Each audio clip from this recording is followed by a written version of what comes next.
Fridge খুলে দেখি সেই বিশাল বড় কাতলার মাথা রয়েছে। ব্যাস, কি করা যায়, কদিন আগে মুড়িঘণ্ট খেয়েছি, সুতরাং এবার ডাল দিয়ে করে ফেলি, মুগের ডাল দিয়ে মাথা। এই জনপ্রিয় খাবারের উৎপত্তি হচ্ছে গঙ্গা, ব্রহ্মপুত্র, মেঘনা নদীর অঞ্চলে, যেখানে অনেক মাছ পাওয়া যায় এবং নৌপথে জলপথে এটা স্প্রেড করেছে উইথ দ্য ট্রেডার্স।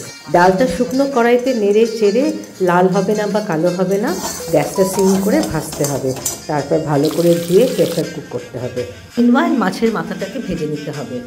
তারপর তেলের মধ্যে তেজপাতা, গরম মশলা, জিরে ফোড়ন দিয়ে, একটু আমি রসুন ফোড়ন দিই, তাহলে মাছের কোনো ফিসি গন্ধটা চলে যাওয়ার জন্যে, দিয়ে আদা বাটা, জিরে বাটা দিয়ে মাছগুলো ছেড়ে গরম জল দিয়ে ডালটা দিয়ে দিলাম। এবার ফুটে ঘি, গরম মশলা দেওয়ার পালা, সাঙ্গ হলো খেলা। ব্যাস, হয়ে গেল আমাদের মাথা দিয়ে মুগের ডাল, গরম গরম। কি স্বাদ, কি ঘ্রাণ! রান্নাটা ইজি এবং সিম্পল মনে হলে অবশ্যই একটা লাইক, শেয়ার অ্যান্ড কমেন্ট করবেন, সাবস্ক্রাইব করতে ভুলবেন না।